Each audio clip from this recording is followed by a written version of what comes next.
Konban Yoki. Oh, is the music too loud? Sorry. Konban Yoki. Hi, everybody. Oh, え is everybody okay? Sorry, I wonder if I put the music too loud. Is it too low? Konban Yoki. That's fun to say, isn't it? It's different than Ohayoki. It's Konban Yoki now. Now it's evening now. We're streaming pretty late tonight, though, aren't we? Let me end the poll. It's obstructing my view of chat. What? Oh, it's sunset again. Let me turn this down though. How sleepy? Stop it. Stop it. This stream is comfy. Don't ruin it. Don't ruin it. We're EP today. Well, welcome to my official first ever sleepover party. It's the sleepover party where we all hang out together and we what do people do at sleepover parties? I'm kind of socially inept, so I don't really know. We paint our nails, we talk about boys, I guess. I think that's what people do at sleepover parties. I don't think I've ever been to a sleepover party.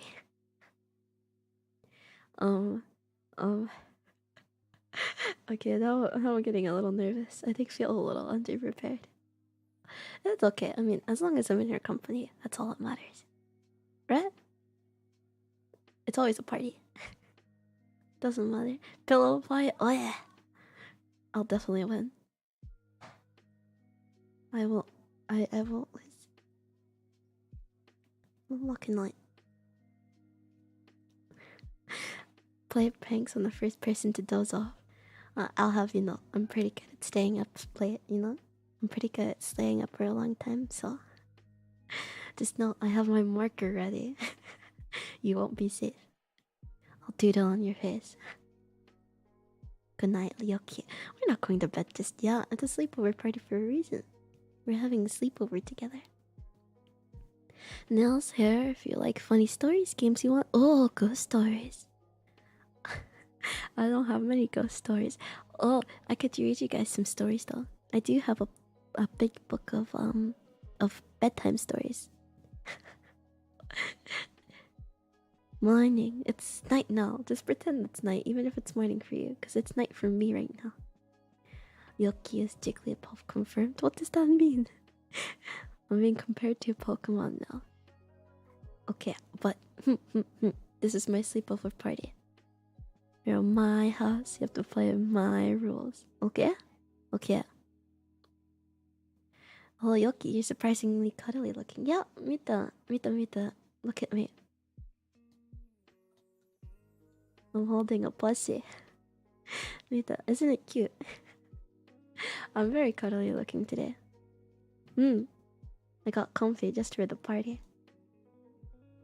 Well, I guess it's I guess anything can be a party in the presence of other people. It doesn't really feel like a party yet, but trust me, we'll get something. We'll get something. Cinema roll eye mask. Oh, you've noticed. You've noticed. You've noticed. I love cinema roll. So cute, kawaii. Oh yeah. So, what do you guys want to do? I don't know. We're gonna talk together, right? We're gonna talk, right? What? Would you like me to read a story, maybe? Would you like? I can't really pillow fight. I can punch the mic, but I don't think that'll be. I don't think that'll look all pretty well, you know. The people make the party too. You're right. Very cute Yoki and plush. I'm glad you've noticed. I'm glad you're acknowledging how cute Yoki is. I got all comfy, just for you. You have to appreciate it, okay? Do people actually use eye masks? No, but I mean they're cute, right? It does look cute, doesn't it? I don't personally. I haven't met anybody that uses eye masks, so Do I hear sirens? Do you hear sirens? I wonder. Oh, I hope it's not too noisy in the background. I know it's getting a little busy in my house now that everybody's home and getting ready for bed. So if you hear anything in the background, it's nothing I can do. Nothing I can do about it.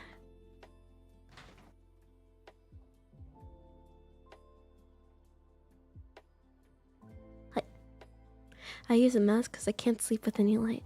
Oh, I see. I usually keep my room relatively dark, so light doesn't bother me, but it's still my room's pretty dark. Mm-hmm. Let's toilet paper the neighbor's trees and play ding dong ditch. Man, you have a bit of a weird impression of a sleepover party. Isn't a sleepover party where we watch movies and stay in? We can't really watch movies. This isn't a watch along, but again, I guess the people make the party. I can read you stories. That's it. I can tell you stories about me. Ghost stories. Oh, I know some ghost stories. Oh, I haven't told ghost stories since I was little. How about I tell you a real story of something that happened to me? How about I tell you about something that's happened to me? Okay? Okay. Let's play Smash Bros. Oh, I don't have my Switch right now. I don't have my Switch right now. Go a minute. Alright. Okay. So, when I was younger, I was still in this house though, but it was a few years ago. Essentially, I had a friend over, and me and that so the layout of my house, the upstairs, is that there's a long hallway. The upstairs is just a long hallway that extends towards the right. And at the end of the hallway is my room. But right before my room, if you looked up at the ceiling, there's an attic door. Nobody uses the attic. Like, we haven't touched the attic since we moved in. So we have an attic, but we don't use it at all. I don't know. I've never been up there. But it's a hatch that opens inwards. And there's no ladder, so you'd have to bring your own ladder. But me and my friends, we really wanted to see what was in that attic. So we grabbed the ladder. And conveniently there was already a ladder upstairs because we were doing something completely different, like changing light bulbs or something. I don't remember. It was such a long time ago. But me and my friend did rock paper scissors on who actually got to see what was in the attic, and of course I lost, so I had to go up the ladder first. My friend followed me up the ladder behind me, but it wasn't a really tall ladder, so I don't think they really got on the ladder. Anyway, so I walked up and I pushed open the door and I peeked in, and I swear on my life, like, I saw something really big skitter from one side of the room to the other as if they were like running. Again, it was incredibly dark. I just heard and saw something skitter from one end of the room to the other, and I immediately dropped the attic hatch, and I fell backwards screaming, and my friend fell with me. It wasn't really tall, so we didn't really get hurt like that, but Yoki_simp_Leah donated $3. thank you, Leah. Can you tell us the story of how you discovered the joy of walkies? No. Anyway. It's terrifying. It looked bigger than a rat. It looked bigger than a rat. I don't know what it was. But again, I could have just hallucinated because I was so scared. I could have just hallucinated because of how scared I was. So I can't really say that the story was valid in any way. You know?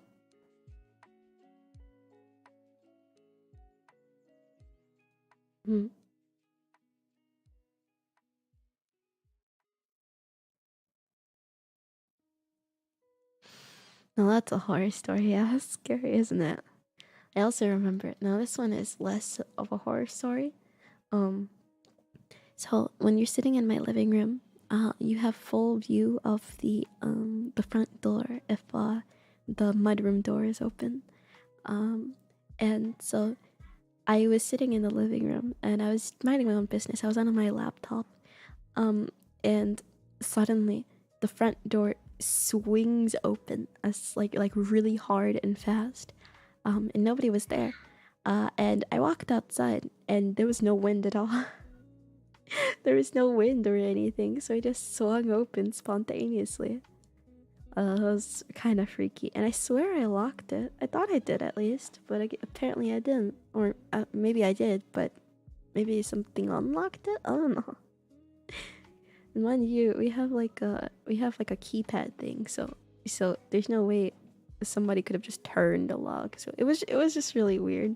Maybe I forgot to lock it. Who knows? Maybe something creepy was at play.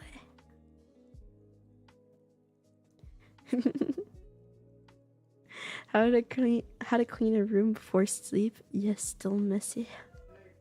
Oh no.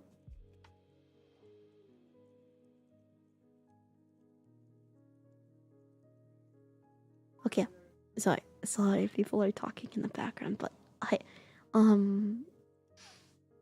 well, at the very least, make your bed. Making your bed makes your entire room look cleaner, even if your floor is dirty. That's my advice. Really cool background art. It was done by 1 second. I gotta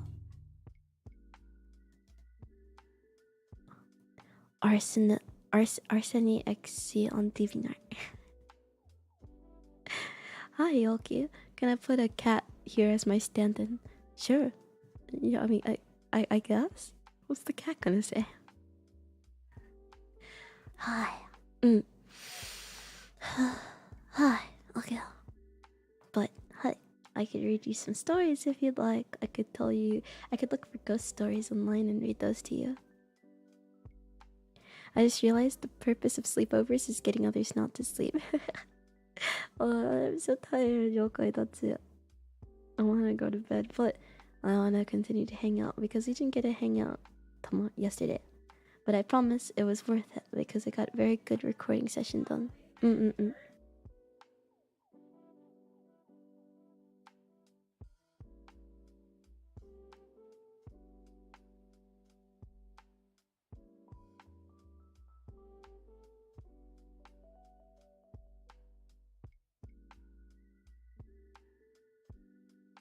Hi. Okay, sorry. Nice jazz bass in the background. I decided to put on some lo-fi because it's very comfy, isn't it? Alright, Mom, this is hot. It's melting. It gets in my way of drawing Yoki. Oh, you're drawing Yoki. Somehow I'm embarrassed now. I'm not sure why. Hello, Yoki. Hello. I'll cool you down. Yokai are very cold, you know.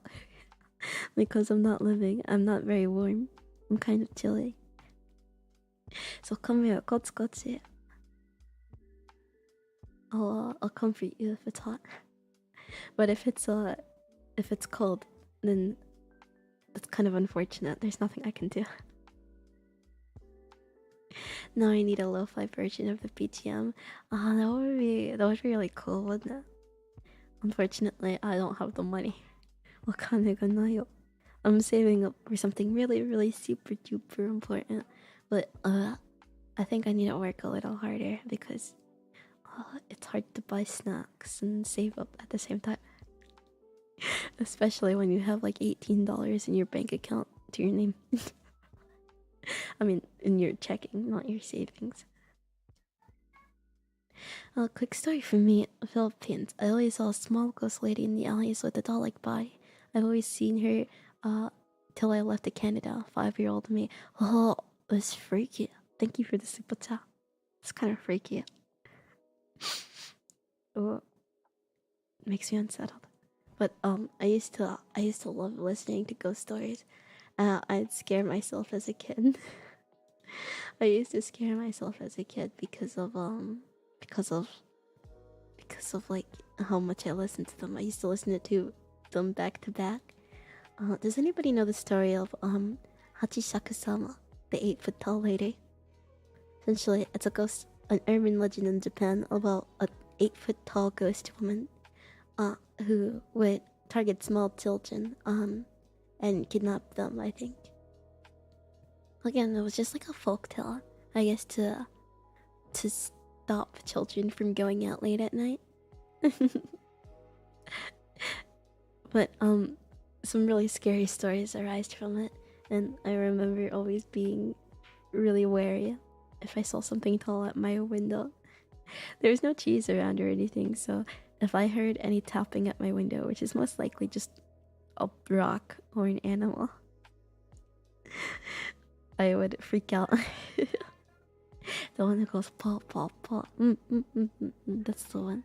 Oh yeah, people made art of her. Oh, I've seen art of her too. I can't really be scared anymore. I can't be scared anymore of her because of all of the art I've seen of her. They draw her with all gigantic basangas and everything. It's I'm not gonna say I'm gonna be angry because of it. Mentally Tired donated $5 through Oh, Super you're Chat. a bit late. Oh, quick story from me. You're a bit. I always I want to turn saw you a off. small ghost lady in alleys. What is it? She sounds hot. Okay, well, no, you're. It's not the point. It's not the point, you know. Jesus.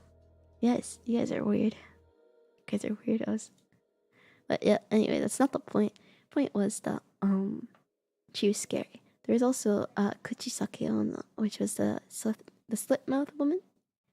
She's more of a popular person, you know, like a popular urban legend. She's the one who asks, "Am I pretty?"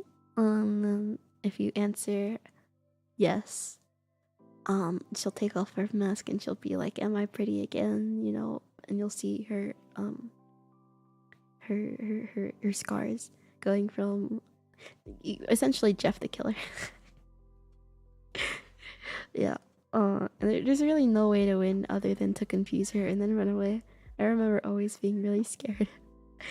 like that was gonna happen to me even though I was safe in my own home. When will Yoki become an 8-foot tall murder mommy? Please don't. I'm cute the way I am. I'm not gonna change anytime soon. I'm pretty cute already, don't you think? Don't push it. Kuchisake Onna, the sloppy toppy demon. Oh wow, you all can't be comfy, can't you? Can't you be wholesome and comfy for once? That chick is such a lose-lose situation. If you want to live, you need to run and play for your lucky. From what I hear, if you answer so-so to her second question after answering yes, she'll get confused and give you a chance to run away. Or in other renditions of the tale, I hear like you have to drop some candy, or you have to say possibly, maybe, like something like that. To that effect will confuse her and give her a chance to run away. But you'd think with so many victims that eventually she'd get the hint and kill him anyway, right?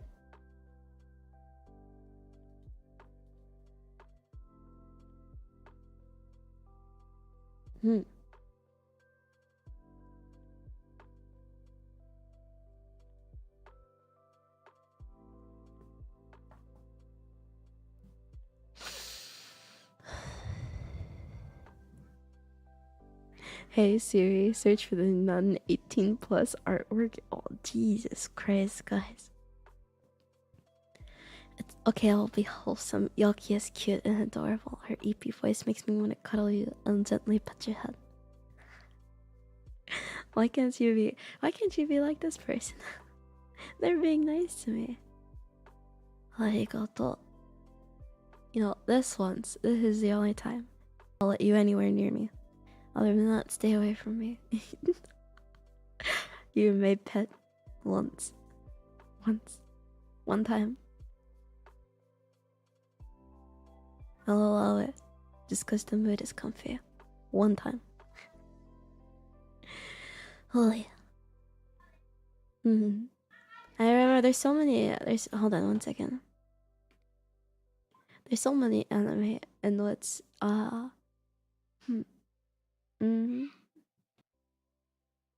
I'm sorry for the background noise, by the way. I mean, I already said it before, but people are kind of rummaging. People are kind of settling down to bed, so the house is kind of noisy with people buzzing about. Hi, but I was gonna say something. Oh, I've seen anime or manhwa. Is it art? Is it anime? I know there's like a couple renditions of like stories in this genre, but it's a cute ghost haunting an apartment or something like that, or a house that an unsuspecting protagonist moves into, and instead of moving out, they just learn to live with the ghost for various reasons. Like maybe they're too poor, or maybe they think the ghost is cute. Either way, I kind of figure my streams are kind of like that, right? I'm haunting you, and I'm always like, "Boo, go away," and you just won't go away. Oh, oh, you get the hint. So, you know that one? Yeah, you know what I'm talking about? I know there's a couple stories like that. I know it's not just like a one thing and a one-time thing. Those are always fun stories. Hi. You understand what I mean now? Go! Shoot! Move out! Move out already! If Yoki was haunting my house, I'd let her stay. I wouldn't exercise her. I mean, it's good that you wouldn't exercise me, but I want you to move out. I feel like I've read that tea. I mean, yeah, again, there's probably a couple stories about stuff like that. So, I think ghosts are cool though. I mean, I appreciate the fact that you think I'm cool, but there's a reason I like this place empty. Alright, I've reached my quota of one wholesome day today, Yoki. So I'm gonna jaw you having your seals removed yet again. Oh, what if it's... I don't want to... Actually, I don't want to say it anymore. I had a funny idea, but now I don't really want to elaborate on it. Hi. You want me out? Pay up. Ugh. So annoying. So neat. So. A good manga that is kind is strong haunted house and the guy with no spiritual sense. Yoki can't stand being exercised or exercise. I exercise. I go to the gym. Yoki has abs, you know. I do. But they're not really like abs that you get from muscles. They're more like abs that you get from the lack of fat. Anyway, I have a tummy, thank you very much. My stamina's still kind of shit though.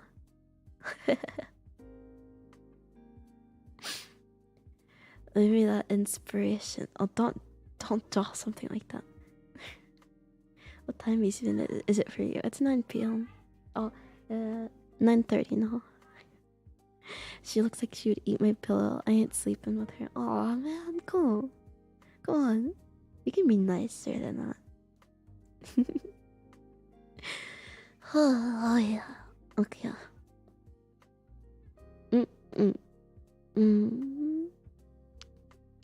Well, yeah. Yokai aren't very warm, so I can't provide much comfort. Come on now.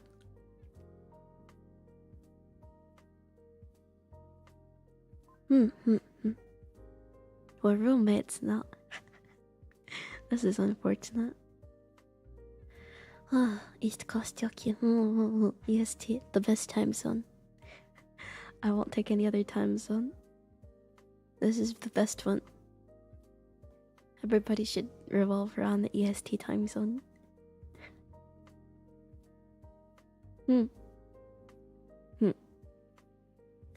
Hi. Okay. Give me inspiration. So I was thinking, like, what if instead of... So, my talismans are there because I am a very powerful yokai, you know? So, the talismans are there to help me seal my magical ability so that I don't destroy the world, essentially. But imagine it's like this. You know how I don't have much of a chest, right? What if with each talisman that's taken off, my boobs get bigger? Wouldn't that be funny? Wouldn't that be funny? Hmm. Hope this one doesn't devolve into degeneracy. Oh, oopsies. Sorry. Oopsies.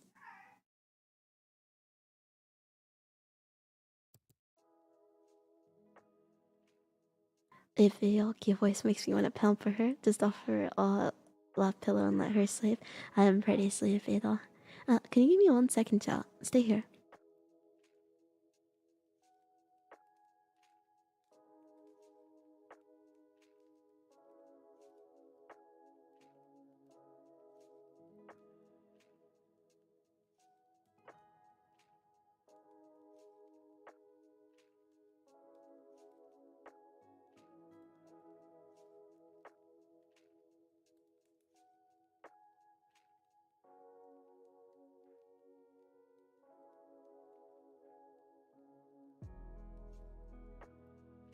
Hi. That should fix a lot of the noise.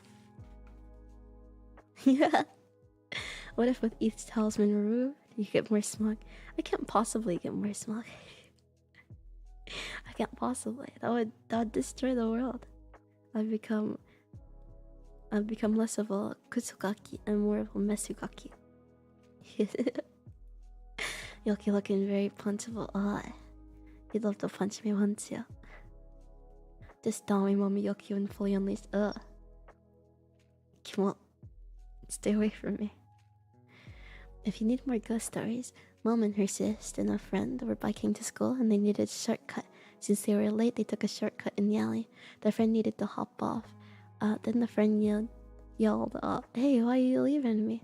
My mom and her sis were dumbfounded. And they were really sure their friend got on. But since they were not, they picked up their friend and dipped the hell out of there. Oh, well, that's creepy. I know a bunch of my friends who have had really creepy experiences, you know? It's kind of funny. Ah, 1 second.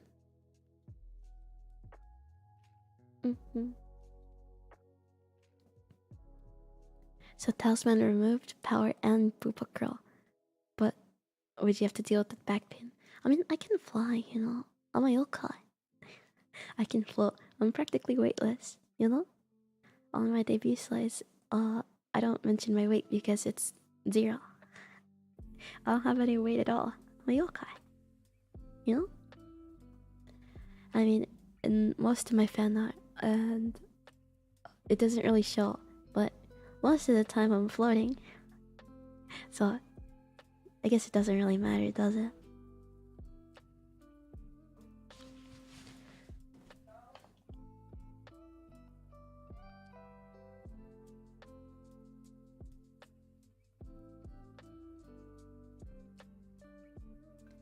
Sorry for being here. What do you mean? What do you mean? Did I ever say you couldn't be here? What's wrong with you?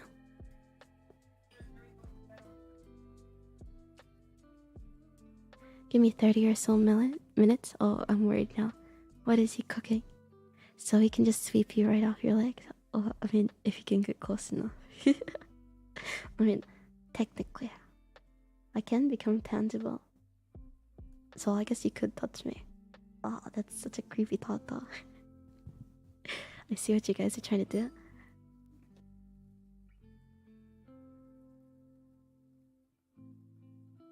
So you're a spirit instead of a fleshy yokai. I mean, I'm a yokai. Yokai and spirits are technically the same thing. You know, the word yokai is just an umbrella term for all things spiritual. I could be anything. I could be a ghost, I could be a yure, I could be a spirit. It doesn't matter. I'm a yokai. What type I am though, it's secret. Himitsu. But I can make myself tangible if I wanted to. But it's pretty difficult, you know. If you become tangible, can you clean my room? I could, but why would I want to? I don't want to touch anything in your room. How does a ghost sleep? Upright, laying on the side, face up, upside down, or never? I personally like to sleep on my back. But I mean, it depends. if you're incorporeal, one bed covers space through you. I mean, I can make myself tangible, so I mean it's a little difficult. So you usually kind of just sleep in the air. If you put more seals on Yoki, does she just shrivel up? No, I like to think I might get smaller. I'll become smaller. I'll just regress in physical age. If we're going by the more talismans you take off, the more the boob size grows, then I guess it goes backwards. The more talismans you put on, the more I regress in age.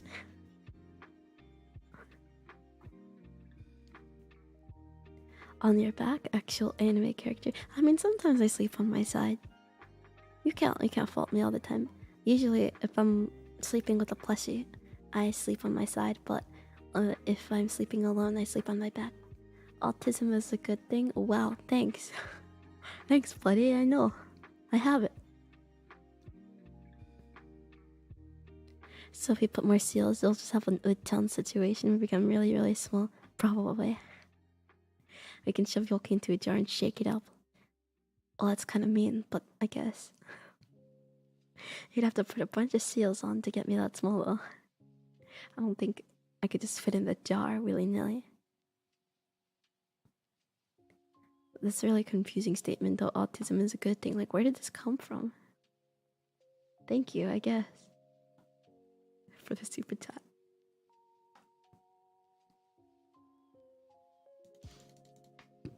Oh.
Well,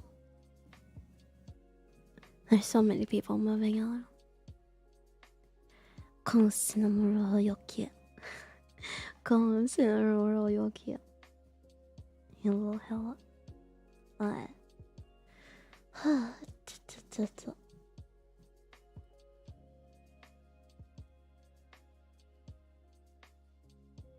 It's getting so noisy.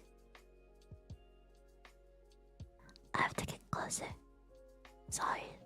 It's getting so noisy that it's kinda getting annoying. The noise should stop in a little bit. I guess I'll just keep muting and unmuting until it stops, but it should stop very soon. Alright, be right now. It's okay. You can sleep here.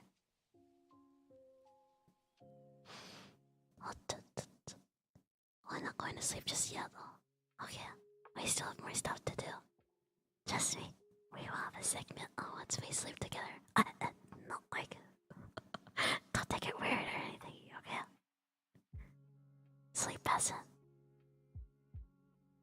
Sleep. Don't be weird. Okay. Hi, so. Okay, the noise has stopped. I can move away now. Me. Oh, me. Oh, sleepover party. Okay, what next? I know. This is the part where we talk about boys.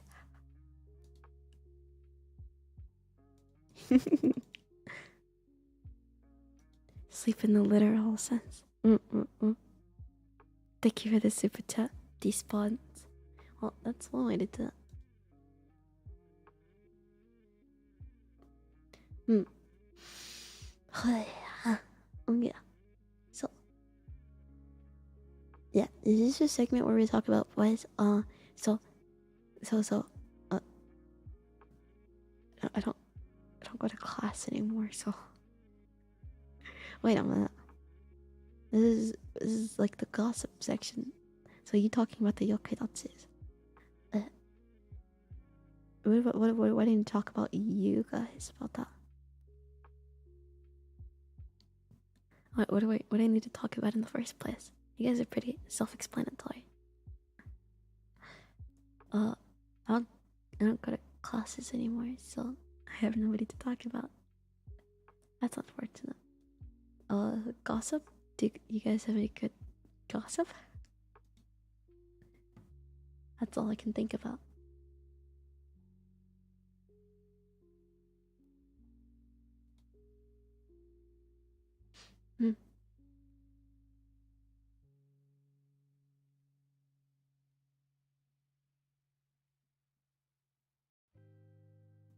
I got to Ryan Gosling is so dreamy. He's a pretty man. Oh, and have you seen Jack Black? Then my pupper's dreaming right now. She's squeaking and growling in her sleep. Oh, I wonder if she's dreaming about you. She's probably dreaming about you. Scientists usually say that they dream about their owners.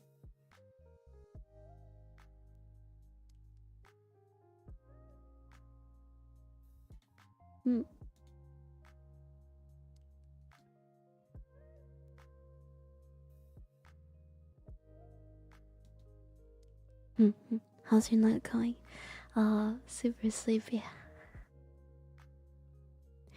I'm hungry. Well, I thought you'll let me eat you, right? Just a tiny bite. I promise I don't bite all the time. Just a little bit.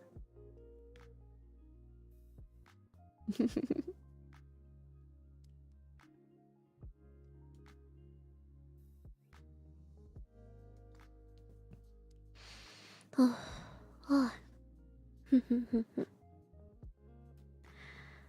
Okay. Jack Black is a man of talent. Jack Black is living proof that charisma can make you the hottest man on earth. Charisma alone. Do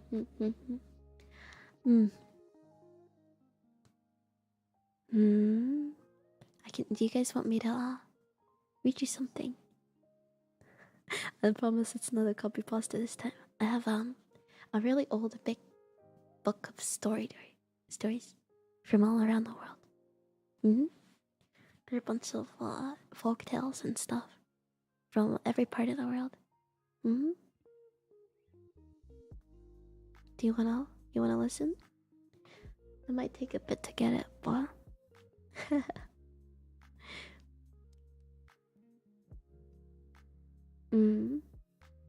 what do you think?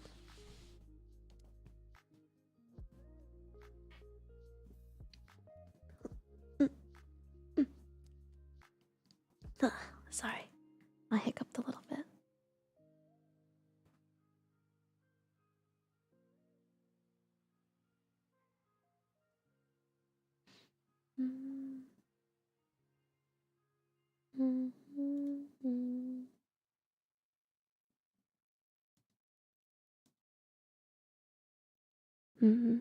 Okay. Let me see if I can find the stories. 1 second. ちょっと待って。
did it. Do you like male bodybuilders? I guess when it comes to my typing, guys, the looks don't really matter to me. At least as much as they should. When it comes to body type, I guess I just prefer somebody who's... How do I say? If it came to me, I wouldn't... It doesn't matter if they're buff. I like it lean, I guess. If it was like my ideal guy, it would be a bit lean. But if it doesn't matter, if it's like a slight dad bod or like really buff, I guess it doesn't matter. Have you read webtoons? No, but I read manga. But I guess my taste in guy is somebody who has a crush on me. And this is a bit hard to explain because, you know, usually you think of like a girlfriend and you'll be like, oh yeah, no, of course I have a crush on her, but that's not what I mean. It's more like, you know the feeling you get in your chest when you look at your crush, how you just think they're really pretty and you like everything about them. They're on your mind a lot of the time and you like fantasize a lot about them. I want that to happen even if we're already in a relationship, you know? I want somebody who will look at me and get the doki feeling, you know?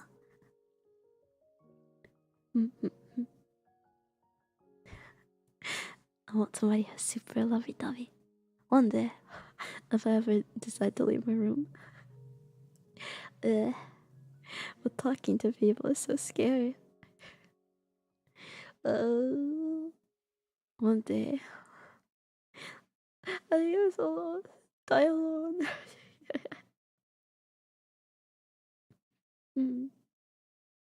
But it's okay, because I have you guys. It's okay.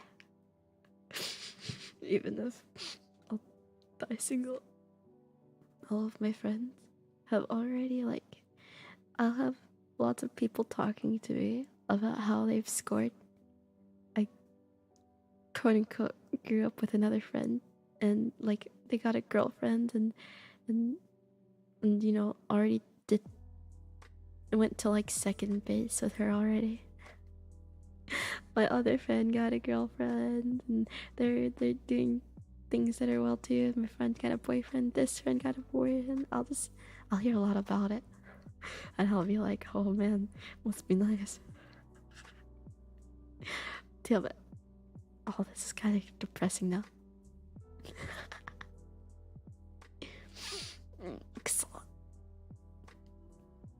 Well, it's okay. I don't need it anyway. My BFA ASMR can hold me older. Hold me over. The BFA ASMR is not.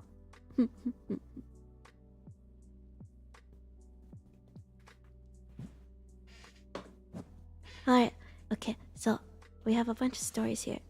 Again, it's stories from all over the world, you know?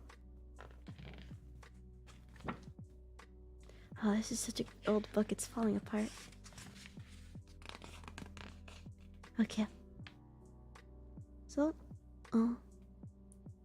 we have a bunch of stuff here.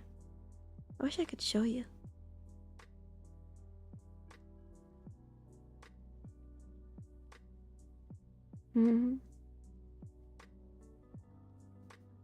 Okay, so there are so many stories. How will I ever pick one?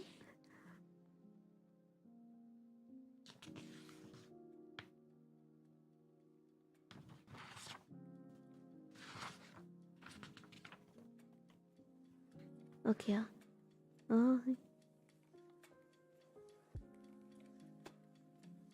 Okay.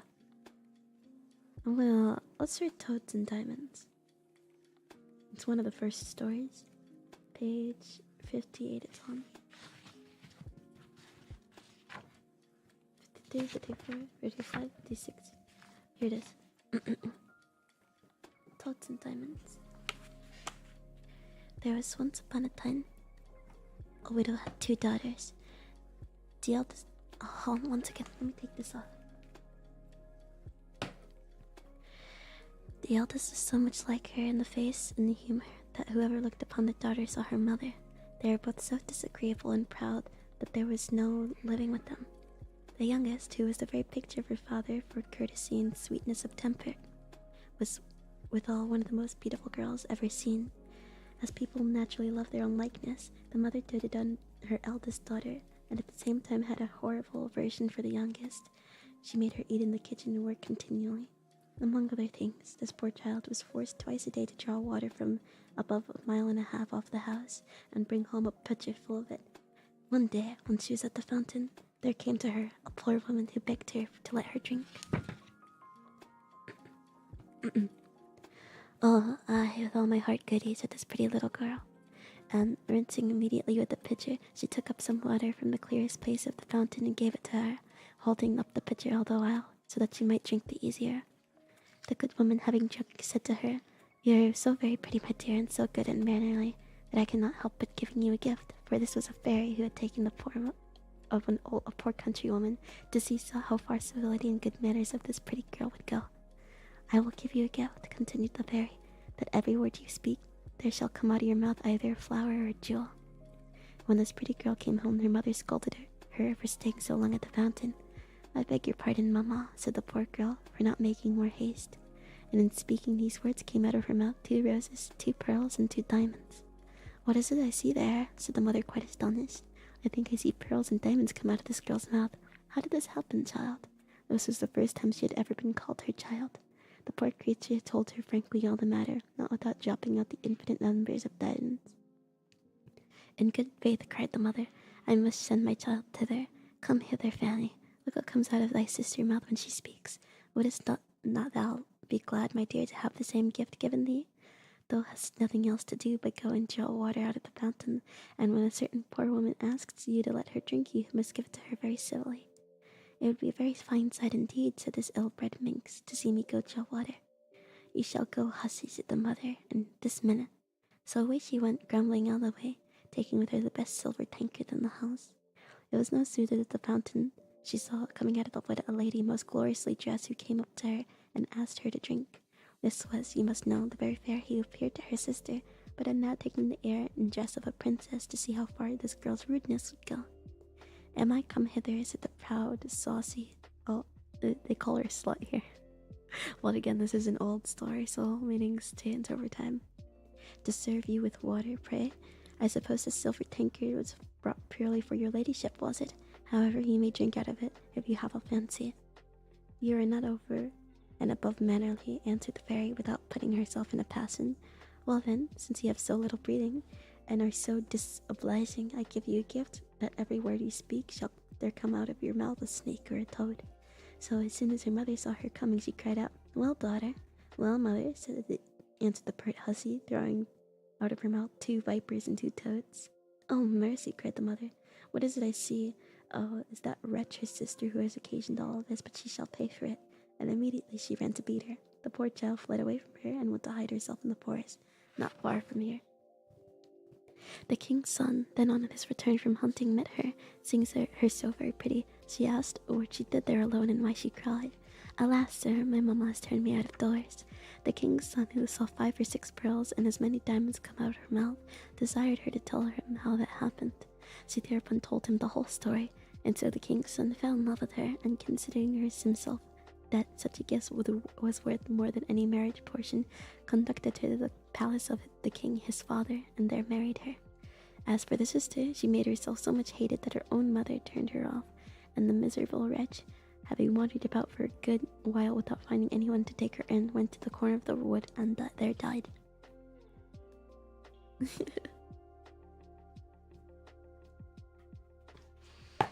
Like, kind of a depressing story, but at least I had a happy ending.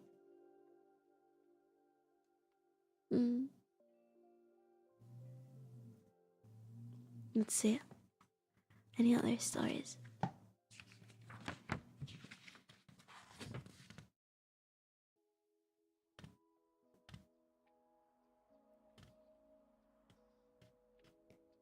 The troll's daughter is a really long one. I think I can read that one.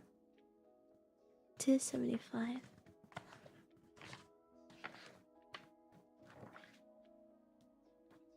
What?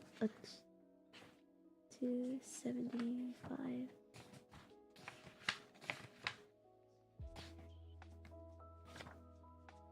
75. 75. Oh, found it. You have a beautiful reading voice. I always get nervous because I kind of stutter a lot, but if you think so. Okay. There once was a lad who went to look for a place. He went along and met a man who asked him where he was going. He told him his errand, and the stranger said, "Then you can serve me. I'm in want of a lad like you, and I will give you good wages, a bushel of money for the first year, 2 the second year, and 3 for the third year. You must serve me 3 years and obey me in everything, however strange it might seem to you. You need not be afraid of taking service with me, for there is no danger, only if you know how to obey." The bargain was made, and the lad went home with the man whom he had engaged himself. It was a strange place indeed, for he lived in the bank in the middle of the wild forest, and the lad thought that there was no other person than his master. The latter was a great troll, and had marvelous power over both men and beasts. The next day, the lad had begun his service. The first thing that the troll set him to do was feed all the wild animals from the forest.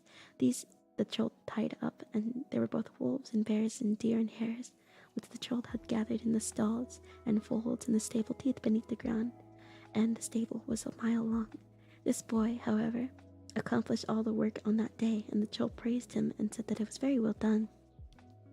The morning the troll said to him, "Today the animals are not to be fed. They don't get the like of that every day. You shall leave to play for a little until they are to be fed again." Then the troll said some words to him which he did not understand, and with that the lad turned into a hare and ran out into the wood. He got plenty to run for too, as for all the hunters aimed at him and tried to shoot him, and the dogs barked and ran after him whenever they got wind of him. He was the only animal that was left in the wood now, for the troll had tied up all the others, and every hunter in the whole country was eager to knock him over. But in this they met with no success. There was no dog that could overtake him, no marksman that could hit at him. They shot and shot at him, and he ran and ran. It was an unquiet life, but the long run he got used to it. He saw that there was no danger in it, and it even amused him to befool all the hunters and dogs that were so eager after him. And thus a whole year had passed, and it was when the troll called him home, for he was now in his power like all the other animals. And then the troll said some words to him which he did not understand, and the hare immediately became a human being again. "Well, how do you like to serve me?" said the troll, "and how do you like being a hare?" The lad had replied that he liked it very well. He had never been able to go over the ground so quickly before. And the troll showed him the bushel of money that he had already earned, and the lad was very well pleased to serve him for another year. The first day of the second year had passed, and the boy had some work to do on the previous one, namely to feed all the wild animals in the troll's stable. When he had done this, the troll again said some word to him, and with that he became a raven and flew high up into the air. This was delightful, the lad had thought. He could go even faster now that he was a hare, and the dogs could not come after him here. This was a great delight to him, but he soon found out that it was not to be left quite at peace, for all the marksmen and the hunter who saw him aimed at him and fired away, for they had no other birds to shoot at than himself, as the troll tied up all the others. This, however, he also got used to, when they saw that they could never hit him, and in this way he flew about like that for all year, and the troll called him home again and said some strange words to him, and gave him human shape again. "Well, how do you like being a raven?" said the troll. "I liked it very well," said the lad, "for never in my days I have never been able to rise so high." The troll then showed him the 2 bushels of money that he had earned that year, and the lad was well content to remain in his service for another year. The next day he got his old task of feeding all the wild beasts. When this was done, the troll again said some words to him, and at these he turned into a fish and sprang into the river. He swam up and he swam down. He thought it was pleasant to let himself drive with the stream. In this way he came right out into the sea and swam further and further out. At last he came to a glass palace which stood at the bottom of the sea. He could see into all the rooms and halls, where everything was grand, and the furniture was of white ivory inlaid with gold and pearl. There were soft rugs and cushions of all colors of the rainbow, and beautiful carpets that looked like the finest moss, and the flowers with trees that curiously crooked branches, both green and yellow, white and red. There were also little fountains which sprang up from the most beautiful snail shells, and fell into bright mussel shells. At the same time made the most most delightful music which filled the whole place. The most beautiful thing of all, however, was a young girl who went about there all alone. She went to one room to another, but did not seem to be at all happy with the grandeur that was laid about her. She walked in solitude and melancholy, and had never even thought of looking at her own image in the polished glass walls that were on every side of her, that she was the prettiest creature anyone could wish to see. The lad thought so too while he slammed around the palace and peeped in from every side. Here, indeed, it would be better to be a man than such a poor dumb fish as I am now, he said to himself. If only I could remember the words that the troll says when he changes my shape, or perhaps I could help myself to become a man again. He swam and he pondered, and he thought this over until he remembered the sound of what the troll said, and then he tried to say it himself. In a moment he stood in human form at the bottom of the sea. He then made haste to enter the glass palace, went up to the young girl and spoke to her. At first he nearly frightened the life out of her, but he talked to her so kindly and explained how he had come down here, and she soon recovered from her alarm, and was very pleased to have some company to relieve the terrible solitude that she lived. Time passed so quickly for the both of them and the youth, for he was now quite a young man, no more a lad, and forgot altogether how he had been there. One day the girl said to him that it was now time to close. It is now a closing time when he must become a fish again, and the troll would soon call him home. He would have to go, but before that he must put on the shape of a fish, otherwise he could not pass through the sea alive. Before this, while he was staying down there, she had told him that she was the daughter of the same troll whom the youth served, and he had shut her there in a way to keep her away from everyone. She had now devised a plan by which they could perhaps succeed in getting to see each other again, and spending the rest of their lives together. But there was much to attend to, and he must give careful heed to all that she told him. She told him that all the kings in the country round were in debt to her father, the troll, and the king of a certain kingdom, the name of which she told him, who was the first he had to pay. Who had to first pay. And if he could not do so at the time appointed, he would lose his head. And he cannot pay, said she. I know that for certain. Now you must first of all give up service with my father. The 3 years are past, and you are at liberty to go. You will go off with your 6 bushels of money to the kingdom that I have told you of, and there you must enter the service of the king. When the time comes near for his debt and becoming due, you will be able to notice that this manner is ill at ease. You shall then say to him that you know well enough that what is waiting upon him, that it is the debt that he owes to the troll, and cannot pay, but you can lend him the money, the amount of 6 bushels, just what you have. You shall, however, only lend to him on the condition that you may accompany him when he goes to make the payment. And that is when you may accompany him. I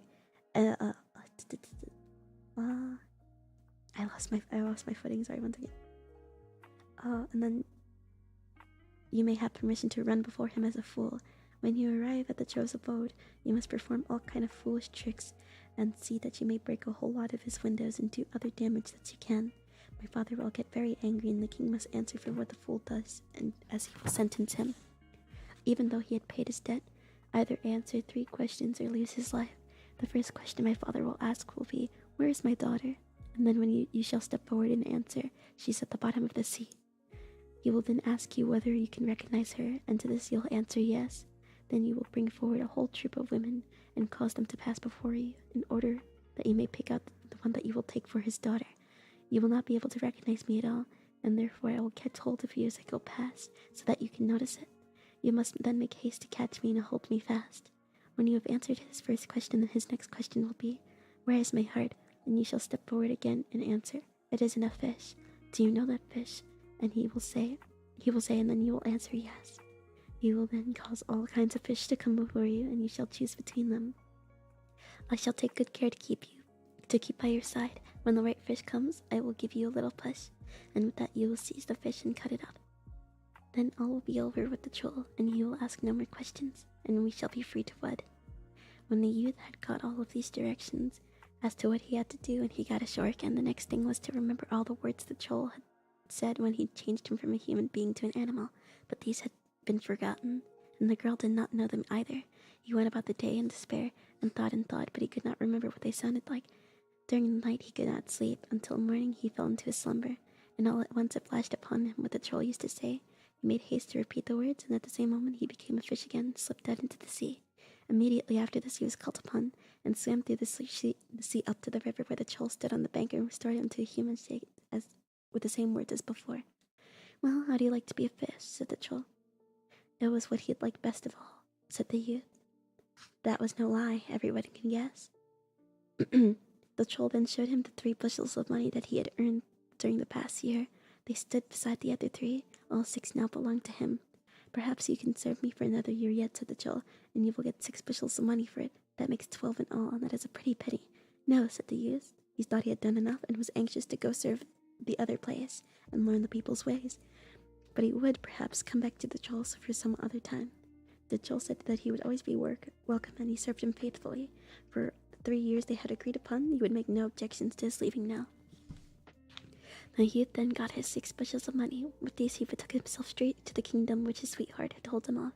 He got his money buried in a lonely spot close to the king's palace, and he went in there and asked to be taken into service. He obtained his request and was taken on as a stableman to tend to the king's horses. Some time had passed, and he noticed how the king always went about sorrowing and grieving. He was never glad or happy. One day the king came into the stable when no one was present except the youth, who straight out told him that, with his majesty's permission, he was to ask him why he was so sorrowful. It's no use speaking of that, said the king. You cannot help me at any rate. You don't know about that, says the youth.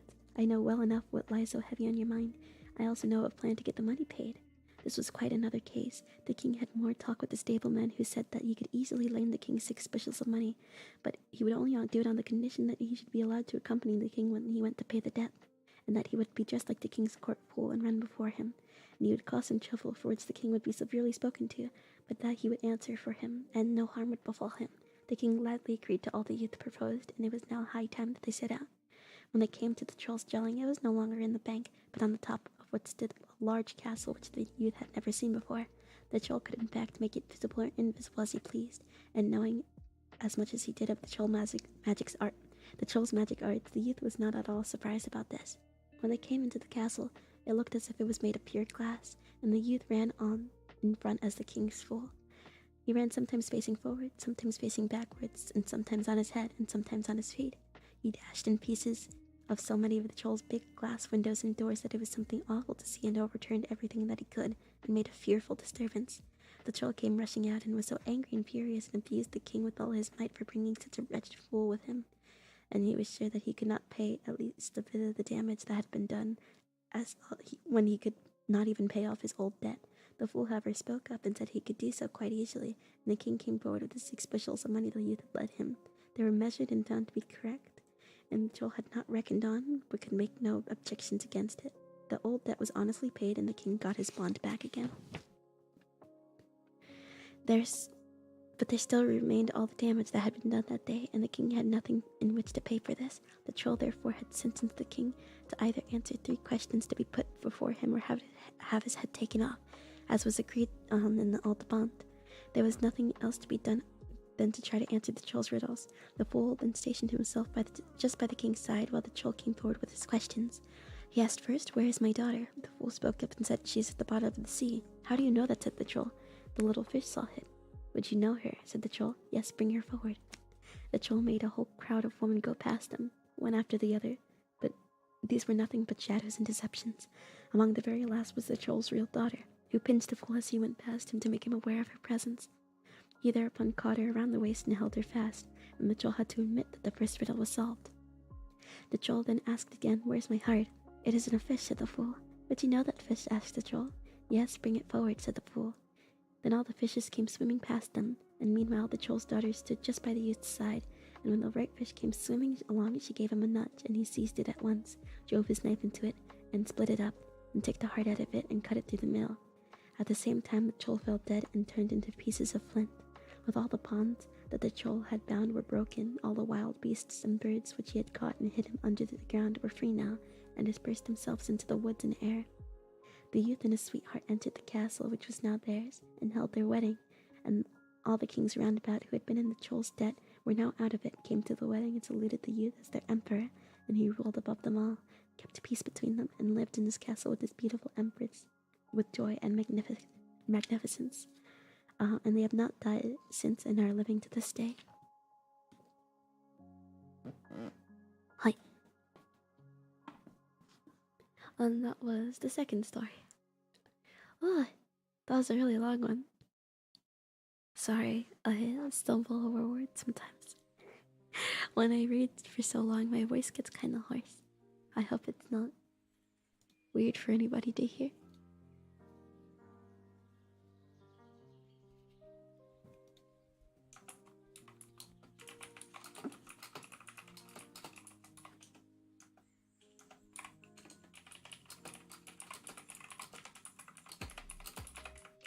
Hi. Posting it in media art in the Discord? Oh, okay.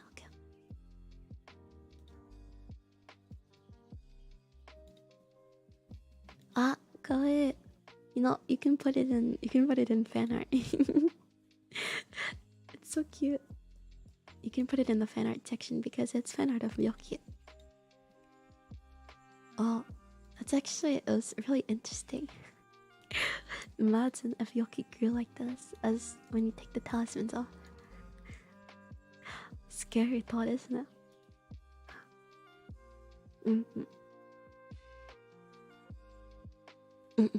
Didn't apologize. You're reading quickly and aloud. It was lovely. Yeah, thank you. Do you want to read one more story, or do you guys wanna sleep? Which one? There are so many stories. By the way, this is a Danish story. I told you it was all around the world. This is a Danish story. Moved to fan art. Hi.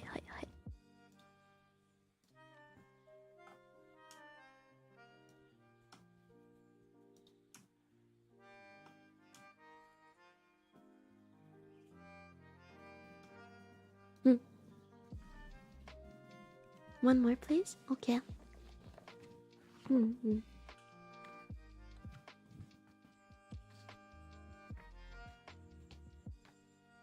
see. There was a story. It was called... Oh...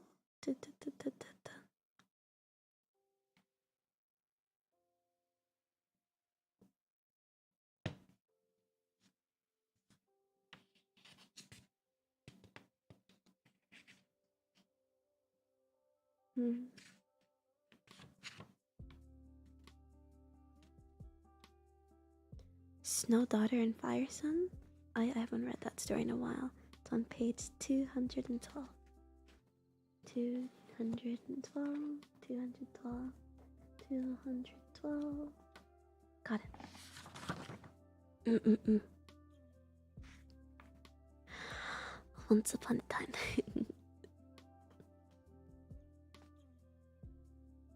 Do you have autism? Yes, I do, but thank you for the super chat. Well, I don't really know, but everybody's been pointing towards it. I know for a fact I have ADHD though. I wouldn't be surprised if an autism diagnosis came back correctly. Anyway, next one. There was once upon a time a man and his wife, and they had no children, which was of great grief to them. One winter's day, when the sun was shining brightly, the couple were standing outside their cottage, and the woman was looking at all the little icicles which hung from the roof. She sighed and turning to her husband said, "I wish I had as many children as there were icicles hanging there. Nothing would please me more either," replied her husband. Then a tiny icicle detached itself from the roof and dropped into the woman's mouth, who swallowed it with a smile and said, "Perhaps I will give birth to a snow child now." Her husband laughed at his wife's strange idea, and they went back into the house. But after a short time, the woman gave birth to a little girl who was as white as the snow and as cold as ice. If they brought the child anywhere near the fire, it screamed loudly until they put it back in some cool place. The little maid throve wonderfully, and in a few months she could run about and speak. But she was not altogether easy to bring up, and gave her parents much trouble and anxiety.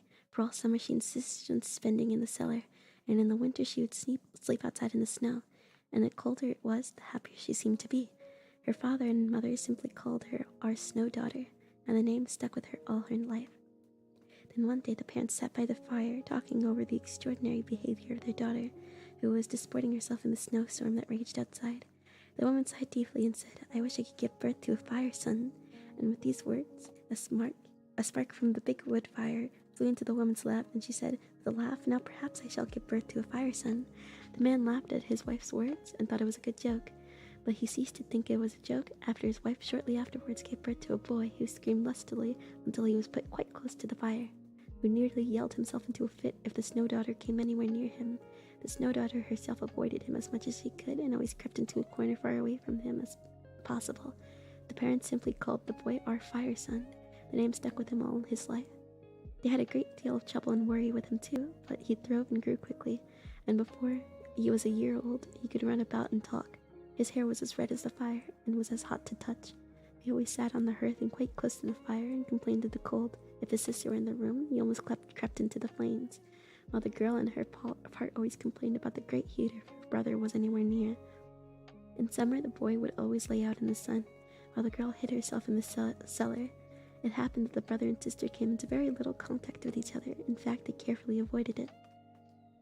Just as the girl grew up into a beautiful woman, her mother and father both died one after another. Then the fire son, who had grown up in the meantime into a fine, strong young man, said to his sister, "I am going out into the world, for what is the use of remaining on here?" "I shall go with you," she answered, "for except you, I have no one in the world. I have the feeling if we set out together, we shall be lucky." The fire son said, "I love you with all my heart, but at the same time I will always freeze if you are near me, and you nearly die of heat if I approach you. How shall we travel together, being odious to one or to the other?" "Don't worry about that," replied the girl, "for I have thought it over, and I have settled on a plan which will make us both able to bear with each other. See, I have made a fur cloak for each of us, and if we put them on, I shall not feel the heat so much, nor you the cold." So they put on the fur cloaks and set out cheerfully on their way, for the first time in their lives quite happy in each other's company. For a long time, Fire Son and Snow Daughter wandered through the world, and at the beginning of winter they came into a big wood where they determined they would stay until spring. The Fire Son built himself a hut where he always kept up a huge fire, while his sister, with very few clothes, stayed outside night and day. Now it happened one day that the king of the land held a hunt in the wood and saw the Snow Daughter wandering about in the open air. He wondered very much who the beautiful girl clad in such garments could be, and he stopped and spoke to her. He soon learnt that she could not stand the heat and her brother could not endure the cold. The king was so charmed by the Snow Daughter that he asked her to be his wife. The girl consented, and the wedding was held with much state. The king had a huge house made of ice for his wife underground, so that even in summer it did not melt. For his brother-in-law, he built a huge house with ovens all around it, which were kept heated day and night. The Fire Son was delighted, but the perpetual heat in which he lived made his body so hot that it was dangerous to go close to him. One day, the king gave a great feast and asked his brother-in-law among other guests. The Fire Son did not appear until everyone had assembled, and when he did, everyone fled outside into the open air. So intense was the heat that he gave forth. Then the king was very angry and said, "If I had known what a lot of trouble you would have been, I would have never taken you into my house." Then the Fire Son replied with a laugh, "Don't be angry, dear brother. I love heat and my sister loves cold. Come here and let me embrace you. Then I'll go home at once." And before King had time to reply, the Fire Son seized him in a tight embrace, and the king screamed aloud in agony.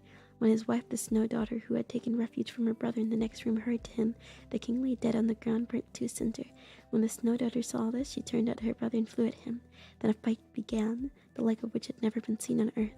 When the people, attracted by the noise, hurried to the spot, they saw the Snow Daughter melting into water and the Fire Son burnt to a cinder. And so ended the unhappy brother and sister. Well, that one had a more depressing ending, but still a good story nonetheless.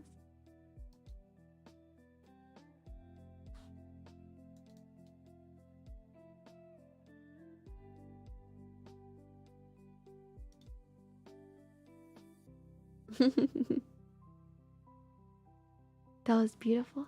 That was a very nice story, though it does get kind of sad at some point.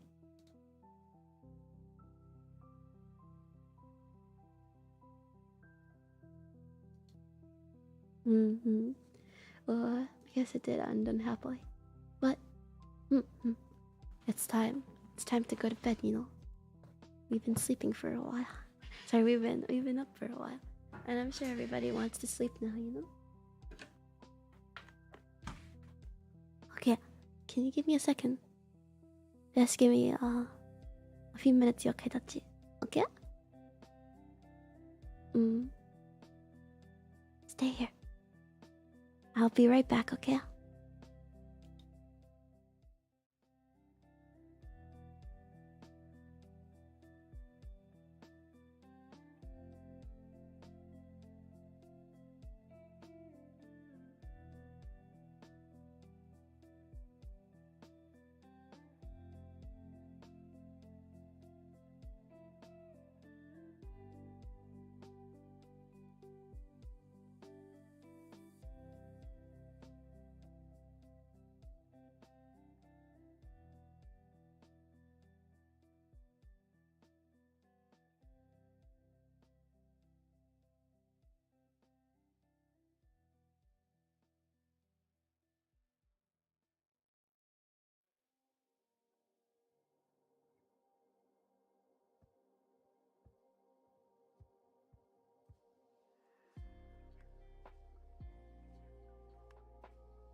思った。I forgot to turn this off. No, I said it was a sleepover party tonight. It's a sleepover party for a reason, you know. We are sleeping, you know. Let me do something. 1 second. I wonder if this will work. Give me just 2 seconds. Will it show up if I...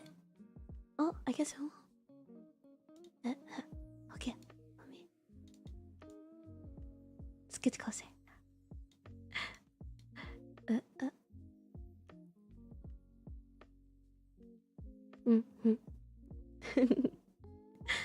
No, it's cozy. No, it's comfy.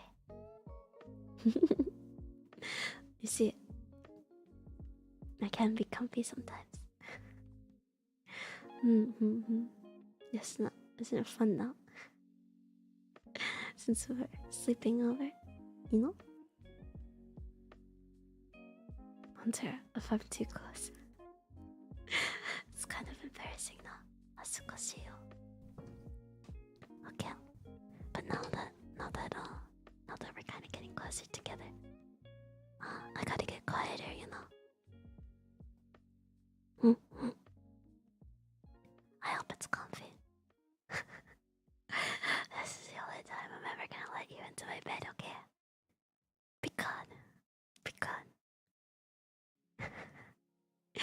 Don't get any weird ideas, okay? Just go to bed.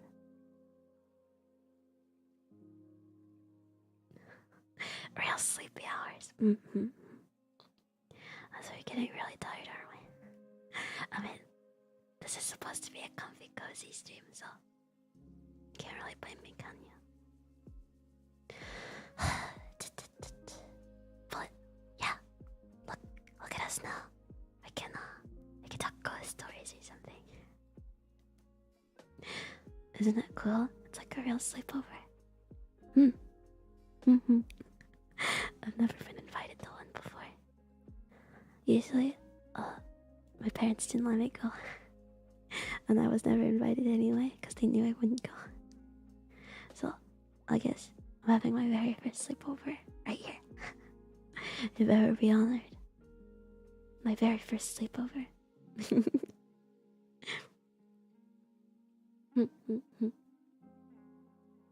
Aren't you honored to spend so much time with such a cute girl?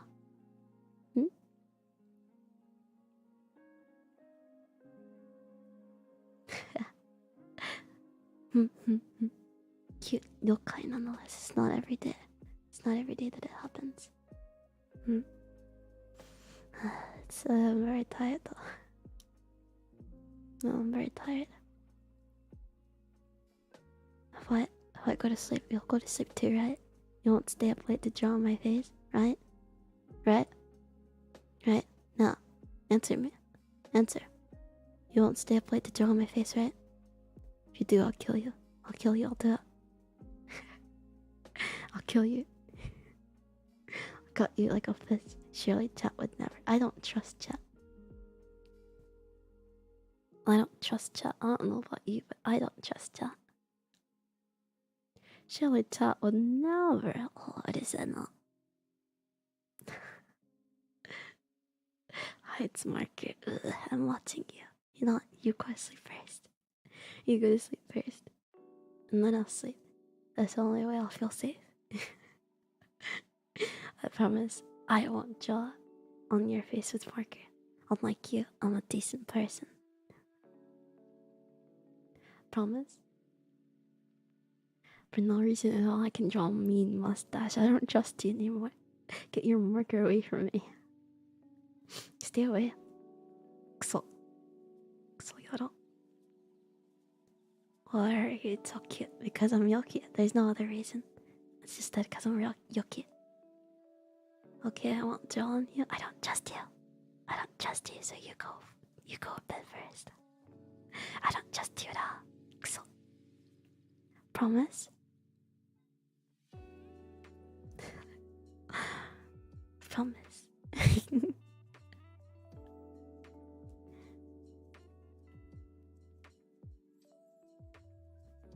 It's my first sleepover with a powerful yokai. And she's cute. And we share a bed? I wouldn't ruin my chances for a second sleepover like that. I'm glad you got the right idea. I'm glad you got some sense knocked into you. You don't ruin our chances at another sleepover, right? Because if you jaw on my face, I will definitely not sleep with you again. Never. What marker?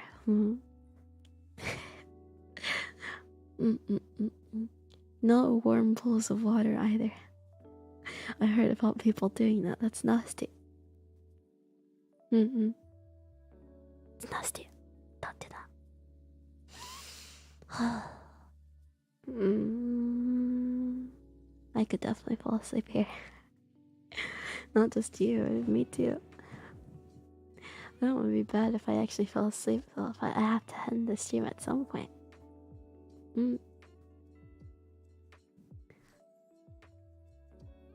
That'd be nice just to sleep like this, you know, Yokai.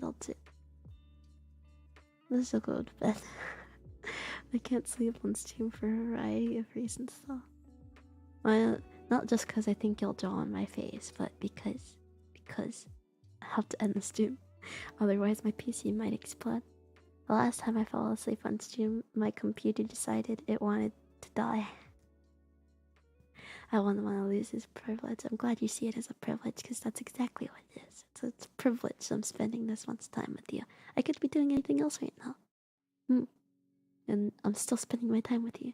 You should be grateful to Yoki. Super duper grateful.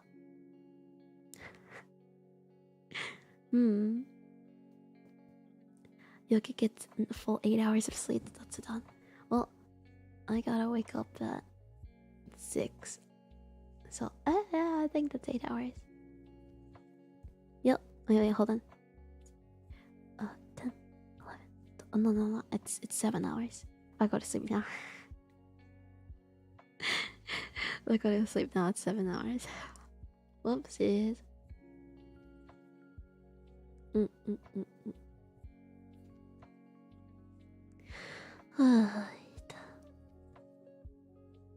But it's fun. It was fun, right?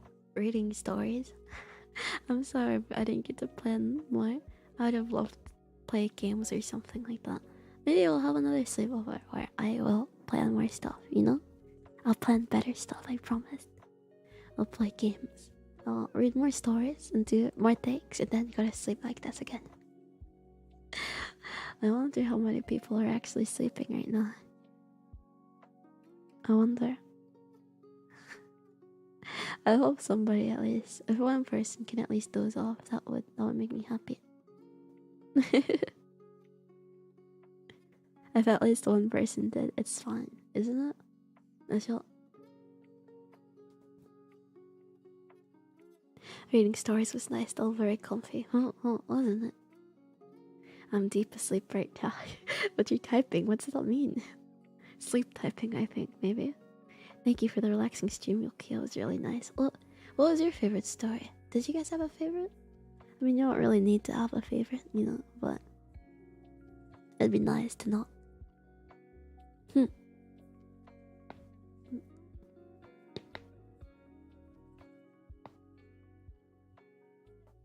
I'm sleeping and this is a dream.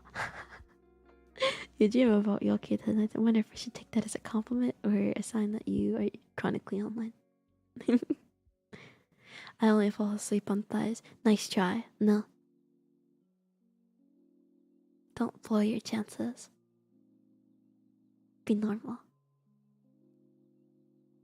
I'm asleep right now and I'm dreaming about Yoki, but I'm definitely awake.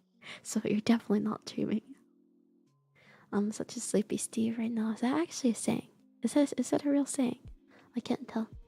Can't tell if you guys are playing with me right now.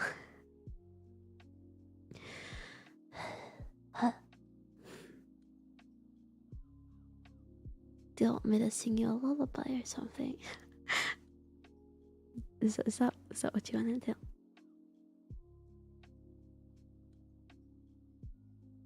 I remember there's a Spanish lullaby my mom used to sing to me. Don't don't really remember too much of how it goes. Give me a second.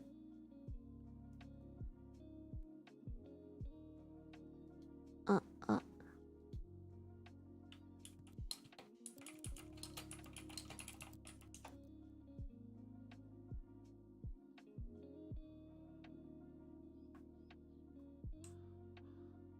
Oh, here it is.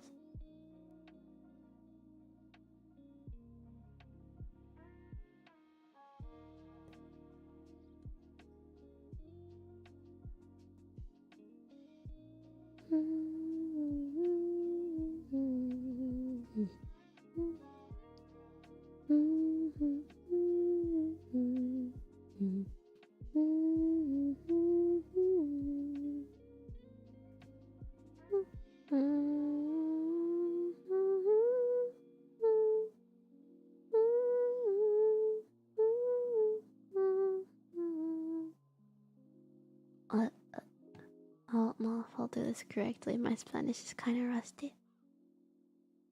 Oh, you're good at speaking Spanish. Oh, well, not really. I won't mind that. It's more like my my my mama is Spanish. And I used to be able to speak Spanish, but I learned English, and I was at an age in which it was difficult to retain both languages. If since everybody just started speaking to me in English, so I lost a lot of my ability to speak Spanish. But so I guess I'm a no sabo kid. I'm a no sabo kid. I'm sorry.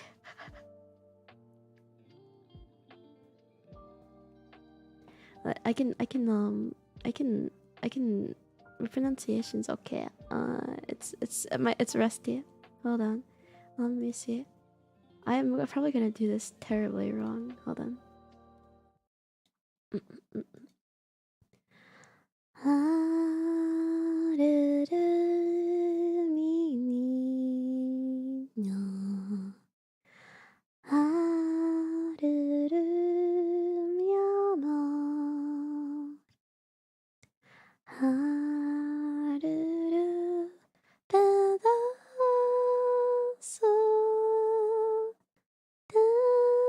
Mi corazón,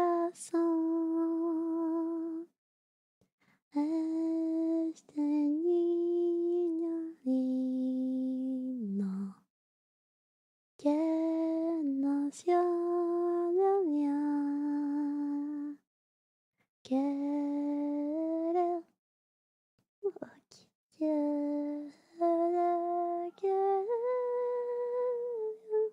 I forgot this line. Sería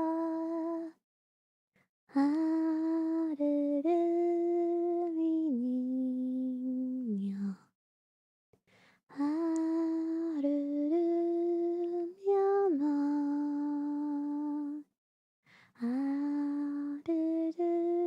pedazo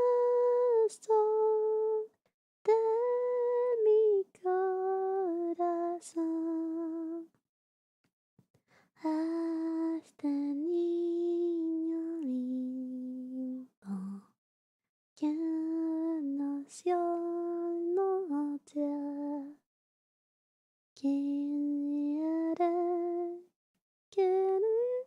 quiere que vaya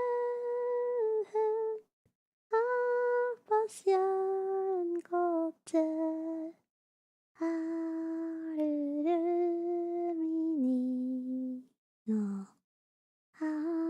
niño, mi amor, pedazo que mi corazón. That's really all I remember from that lullaby. I'm sorry. It was my mom sung it to me sometimes, but it was like it was said niña instead of niña. Well, I was a baby, and I was just a baby. Now you guys are babies. Mm. I mean, me. We used to tell my sister. I used to call both me and my sister. My sister who was born way after me. We call sleeping Mimi. We used to at least say sleep like a normal person now, but in like quote unquote baby talk that parents do to their children, I used to call it Mimi. Mimi. That mean it was Mimi. Go Mimi. I used to tell my sister. Go Mimi when I wanted her to go to bed after giving her some Benadryl, which totally isn't joking your sister to go to sleep. Nope. Maybe I gave you Benadryl. Maybe something like that. Oh, but yeah. I think we should. I think we should go to bed. I think we should go to bed. Are you gonna sleep now? Yokai dachi. Are you gonna sleep? Or are you gonna stay awake like a heathen after all the work I put in to make you go to sleep? You're gonna sleep, right? Because then I'll feel lonely. I'll feel lonely if you don't go to sleep. Or maybe you're already sleeping. Maybe that's why you're not responding to me. Did you choke us, Yoki? No. Your voice is too soothing for that to have been Benadryl. I didn't put any Benadryl in your hot cocoa, no. Don't worry about it. Don't even worry about it. I'll sleep. Good. Okay. With that, we can go back to bed, okay? Alright. Good night, everybody. Ohayoki. Good night. Okay.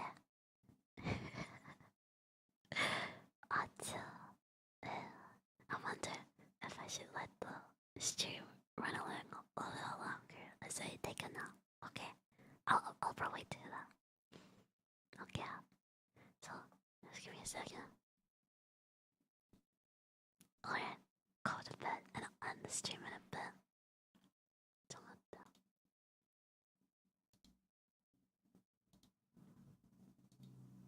Alright. Ohayoki. Good night, everybody. I'm just gonna. You can stay in the stream, or you can leave to go to bed. Either way, it's okay. I'm gonna take a short nap as I keep the stream running, okay? It'll only be like 5 minutes. Okay,